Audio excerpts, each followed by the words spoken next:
எல்லா புகழும் இறைவனுக்கே. நம் அனைவர் மீதும் இறைவனின் சாந்தியும் சமாதானமும் உண்டாகட்டும். Welcome to Heavensy counselling. நம்ம இப்போ ரொம்ப நிதானமாக இருக்கக்கூடிய நேரம். நீங்கள் நிறைய கண்டென்ட்ஸ் பார்த்துட்ருப்பீங்க, நிறைய வீடியோஸை கேட்டுட்டு இருந்திருப்பீங்க, நிறைய பேருடைய வார்த்தைகளையும் கேட்டுட்டு இருந்திருப்பீங்க. ஸோ இந்த ஒரு பதட்டமான சூழல், இந்த நேர்மறைக்கும் எதிர்மறைக்கும் இடையிலான ஒரு குழப்பமான சூழல்லாம் இருந்து நீங்கள் மீண்டு வரணும் அப்படின்னா கண்டிப்பாக இந்த வீடியோவை முழுசாக பாருங்கள். சரி, அப்போ இன்றைக்கி நம்ம என்ன பார்க்க போகிறோம் அப்படின்னு பார்த்தீங்கன்னா, நம்ம மனசை எப்படி நிதானமாக வச்சுக்கிறது அப்படின்னு ஒரு பிளேலிஸ்ட்டே போடலாம் அப்படின்னு இருக்கேன். லாஸ்ட் வீடியோவில் நம்ம பார்த்துருப்போம், எப்படி இந்த இருள் பயிற்சியாக இருக்கட்டும், இன்னும் NLPயாக இருக்கட்டும், இன்னும் ஈத்திகாஃபாக இருக்கட்டும், எப்படி நம்மளுடைய மனதை நிதானப்படுத்தும் அப்படிங்கிறத பற்றி பார்த்துருந்தோம். ஈத்திகாஃப் அப்படிங்கிறதுக்கும் கல்வா அப்படிங்கிறதுக்கும் வித்தியாசம் இருக்குது.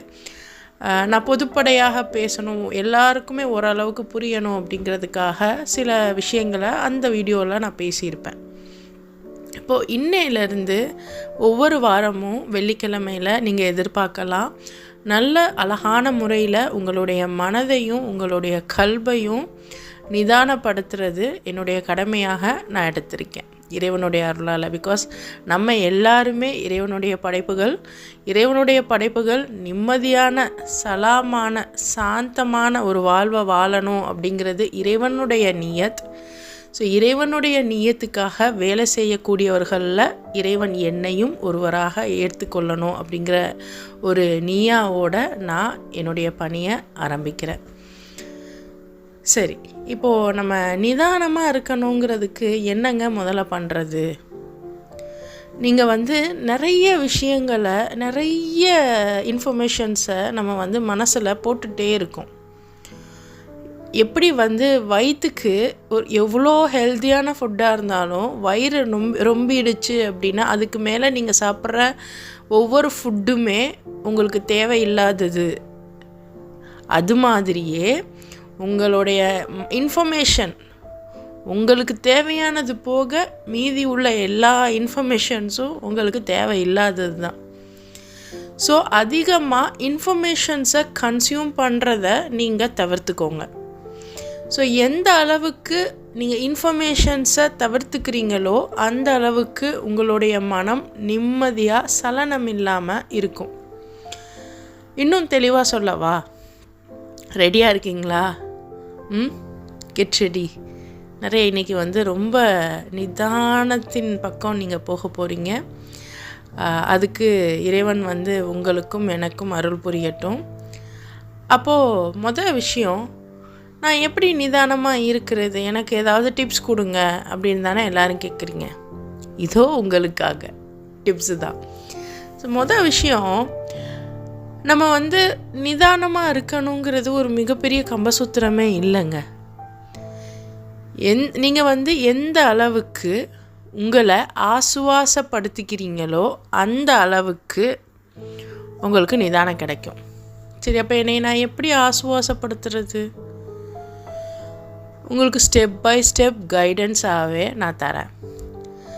ஸோ மொதல் விஷயம், உங்களுக்காக ஒரு 5 நிமிடமோ அல்லது 20 நிமிடமோ அல்லது 30 நிமிடம், இப்படி உங்களுக்காக நீங்கள் எவ்வளோ நேரம் எடுத்துக்க முடியுதோ எடுத்துக்கோங்க.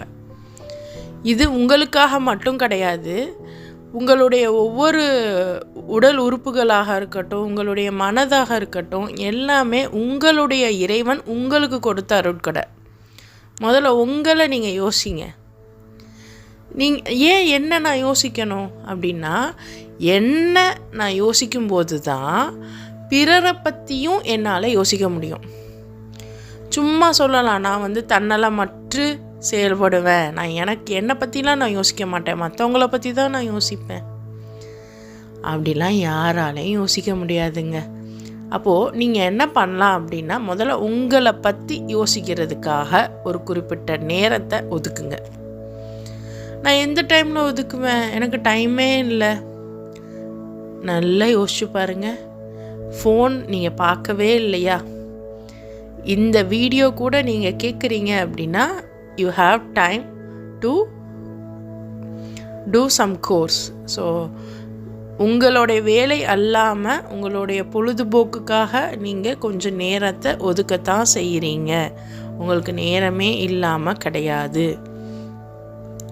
சரி, அப்படி இருந்தும் நான் எப்படி இந்த எனக்காக நேரத்தை நான் ஒதுக்க ஆரம்பிக்கிறது? ஸ்டார்டிங் ஸ்டேஜ் என்ன? 5 நிமிஷம் கூட இல்லை. ரிலாக்ஸாக உட்காந்து ஒரு 10 எண்ணுங்க போதும். இதுதான் ரொம்ப மினிமம் அண்ட் பேசிக் ஸ்டெப்.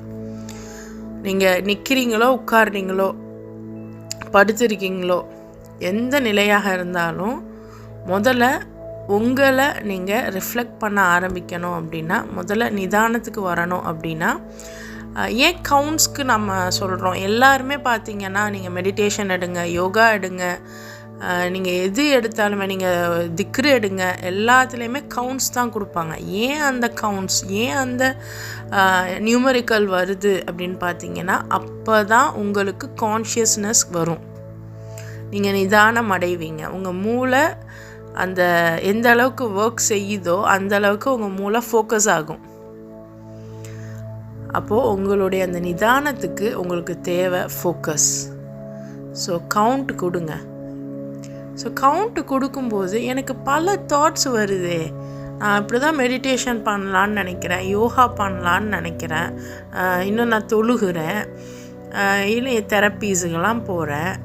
அங்கெல்லாம் போனாலுமே என்னால் இன்னும் தொழுகும் போதெல்லாம் எனக்கு நிறைய தாட்ஸ் வந்துக்கிட்டே இருக்கே, எனக்கு தாட்டே இல்லாமல் இருக்க மாட்டேங்குது, என்னால் மனசை ஒருநிலைப்படுத்தவே முடியலையே அப்படின்னு நமக்கு ஒரு இஷ்யூ இருக்கும். அப்போ அதுக்கு நம்ம என்ன பண்ணுறது அப்படின்னு பார்த்தோன்னா, நீங்கள் முதல்ல நிதானமாகிறதுக்கு இந்த பயிற்சிகள் எடுங்க, கவுண்ட் பண்ணுங்க. அப்போது அந்த மாதிரி கவுண்ட் பண்ணும்போது உங்கள் மனசில் சில சலனங்கள் வருதில்ல, எல்லா கேள்விகளும் மண்டையில் நிற்குதில்ல, அதுதான் உங்களுடைய ஆரம்ப நிலை. அப்போ அந்த ஆரம்ப நிலையில் தான் உங்களோட எல்லா விஷயத்தையுமே நீங்கள் பட்டியலிடணும். உங்கள் மனசுங்கிறது கடல் மாதிரி. எனக்கு கடல் ரொம்ப பிடிக்கும். நான் எதையுமே கடலை வச்சு தான் பேசக்கூடியவளாக இருப்பேன். ஸோ என்னோடய வீடியோஸில் நீங்கள் கடலை ரொம்ப எதிர்பார்க்கலாம். ஸோ நம்ம மனசு கடல் மாதிரி. அப்போது இந்த கடல் பார்த்திங்க அப்படின்னா தேவையில்லாத குப்பையெல்லாம் வெளியே வச்சுக்காது. அது கரையில் ஒதுக்கும். அப்போ கரையில் ஒதுங்கிறது கொஞ்சம் காலத்துக்கு பார்த்திங்கன்னா அது கரையில் ஒதுங்கிக்கிட்டே தான் இருக்கும். அதுக்கப்புறம் கொஞ்சம் காலத்துக்கு தண்ணி ரொம்ப சுத்தமாக இருக்கும். அதுக்கப்புறம் கொஞ்சம் காலத்துக்கு தண்ணி கலங்கலாக தான் இருக்கும்.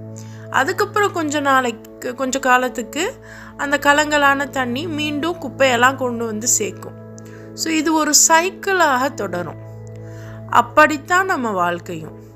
ஸோ நம்ம வாழ்க்கை அப்படிங்கிறது, நம்ம மனசுங்கிறது கொஞ்ச காலத்துக்கு நல்லா இருக்கும், கொஞ்ச காலத்துக்கு கஷ்டமாக இருக்கும், கொஞ்ச காலத்துக்கு அந்த கஷ்டத்துலேருந்து படிப்பினை எடுத்துக்கும், அப்புறம் இன்னும் கொஞ்சம் காலத்துக்கு திருப்பியும் கஷ்டப்படும். இந்த மாதிரி தொடர்ந்து ஒரு சைக்கிளில் தான் நம்ம இருப்போம். அதில் நம்ம செய்யக்கூடிய நல்லது கெட்டதை பொறுத்து இறைவன் உங்களுக்கும் எனக்கும் தீர்ப்பு வழங்குவான். ஸோ அதை நம்ம அப்போ எதிர்நோக்குவோம். அப்போ இப்போ நான் என்ன பண்ணுறது? உங்கள் மனசில் வரக்கூடிய அந்த தேவையற்ற எண்ணங்களை முதல்ல அலோவ் பண்ணுங்க.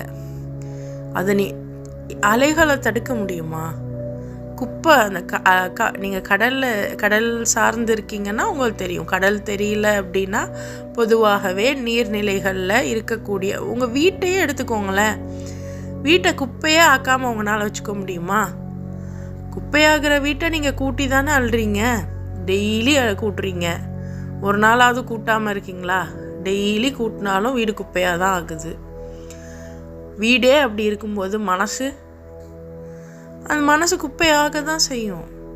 அப்போ அதை நம்ம சுத்தம் பண்ணிக்கிட்டே தான் இருக்கணும். அதுக்குத்தானே நம்ம பிறந்திருக்கோம், அதுக்குத்தானே நம்ம வாழ்க்கையே. அப்போ உங்கள் மனசில் வரக்கூடிய எல்லா எண்ணங்களையும் முதல்ல நீங்கள் கணக்கில் எடுங்க. உங்களுக்கு அப்போ தான் தோணும், இவங்க என்னை இப்படி ஹர்ட் பண்ணிட்டாங்களே, என்னை இவ்வளோ அசிங்கப்படுத்திட்டாங்களே. அதுதான் மெயினாக வரும். ஒருத்தவங்க நமக்கு நல்லது செஞ்சது கூட நம்ம மறந்துடுவோம், நமக்கு கெட்டது செஞ்சதை தான் ஞாபகம் வச்சுப்போம். அப்போ அந்த மாதிரி உங்களுக்கு கெட்டது செஞ்சது, உங்களை யார் ஹர்ட் பண்ணாங்கங்கிறதெல்லாம் உங்களுக்கு மைண்டுக்கு வருதுல்ல. ஸோ அப்பெல்லாம் நம்ம இந்த செயலை நம்மக்கிட்ட என்ன தவறு இருக்குது அப்படின்னு உங்களை நீங்கள் பாருங்கள். சில நேரங்களில் அவங்கக்கிட்ட தப்பு இருக்கும், பல நேரங்களில் நம்மக்கிட்ட தான் தப்பு இருக்குது. எஸ், நான் இதெல்லாம் நிறைய உணர்ந்திருக்கேன்.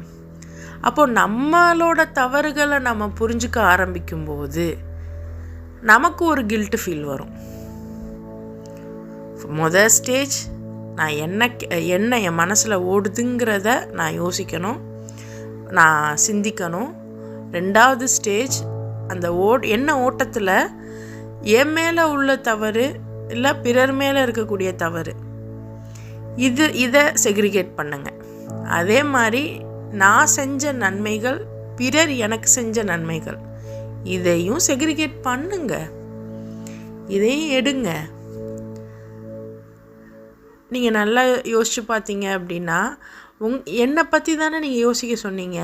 இது என்ன மற்றவங்க செஞ்சதையும் யோசிக்க சொல்கிறீங்க, மற்றவங்களோடைய நல்லதையும் யோசிக்க சொல்கிறீங்க அப்படின்னு நீங்கள் கேட்கலாம். அப்படி கேட்கலன்னா ரொம்ப சந்தோஷம். நான் கொண்டு போகிற ஃப்ளோலையே நீங்கள் வரீங்கன்னு அர்த்தம். நிதானமாக நீங்கள் அந்த ஃப்ளோலையே வாங்க. அப்போது என் மனசில் இருக்கக்கூடிய விஷயங்கள், என் மனசில் ஏற்படக்கூடிய அந்த கலக்கங்கள் எல்லாத்துக்குமே தீர்வு என் மனசே தரும். அதுக்கு நான் செய்ய வேண்டியது நிதானமாக இருக்கணும். அப்போது நான் செக் பண்ணணும், என் மேலே என்ன தவறு இருக்குது, அவங்க மேலே என்ன தவறு இருக்குது. ஒரே கான்செப்டு, இதில் எனக்கு அவங்க என்ன நன்மை செஞ்சுருக்காங்க, அவங்களுக்கு நான் என்ன நன்மையை செஞ்சுருக்கேன். இந்த 4 விஷயத்தையும் நான் செக் பண்ணணுங்க. இந்த 4 விஷயத்தையும் நான் செக் பண்ணும்போது ஒரு ப்ராப்ளமுக்கு சொல்யூஷன் க்ரியேட் பண்ணுறதுக்கே உங்கள் மூளைக்கு டைம் அவுட் ஆயிரும். அதுக்கப்புறம் உங்களுடைய அடுத்த வேலையை பார்க்க போயிடுவீங்க.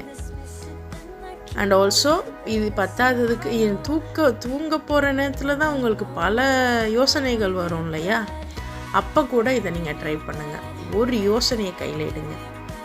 அந்த யோசனையை இந்த 4 கேட்டகரியாக பிரித்து பதிலை கண்டுபிடிங்க. அதுக்கு பிறகு 2வது யோசனைக்கு போகலாம். சரியா? இது ரொம்ப முக்கியமான ஒரு விஷயம், உங்களுடைய நிதானத்துக்கு தேவையான ஒரு விஷயம்.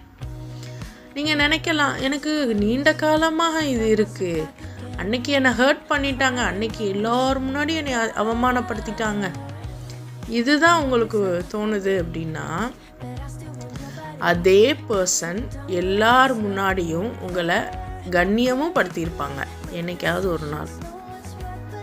அல்லது அந்த பர்சனை விட வேறு யாரோ உங்களுக்கு க்ளோஸ் ஆன ஒரு பர்சன் உங்களை கண்ணியப்படுத்தியிருப்பாங்க. அது ஏன் உங்கள் மனசுக்கு தோண மாட்டேங்குது? உங்களை யாருமே இந்த உலகத்தில் கண்ணியப்படுத்தவே இல்லையா? அப்போது இறைவன் என்ன சொல்கிறான்? அதிகம் நன்றி செலுத்தக்கூடியவராக இருங்கங்கிறான். மனிதர்கள் நன்றி மறந்துருக்கீங்க, நன்றி செலுத்தக்கூடியவராக இருங்கங்கிறான். அப்போ நம்ம என்ன பண்ணணும்? அந்த நேரங்களில் நீங்கள் நிதானத்தை இழக்க போகிறீங்க, இல்லை உங்களுடைய மனம் கனமாக இருக்குது, இப்படி எல்லாரும் உங்களை பயமுறுத்தக்கூடிய சூழலாக இது இருக்குது அப்படின்னா, நீங்கள் எந்த அளவுக்கு சந்தோஷமான நிகழ்வுகளை உங்கள் மனதுக்கு கொண்டு வரீங்களோ அந்த அளவுக்கு உங்களை அது பூஸ்ட் பண்ணும். உங்களுக்கு மற்றவங்க செஞ்ச நல்ல செயல்களை, நல்ல காரியங்களை நீங்கள் நினச்சி பாருங்கள். இந்த உலகம் எவ்வளோ அழகானதுன்றதை நினச்சி பாருங்கள். இன்றைக்கி சமூக ஊடகங்கள் சொல்லக்கூடிய உலகம் உண்மை இல்லை. நீங்கள் எவ்வளோ உண்மையானவங்க, நீங்கள் எவ்வளோ அன்பானவங்க, நீங்கள் எவ்வளோ சூப்பரான ஒரு பர்சன்.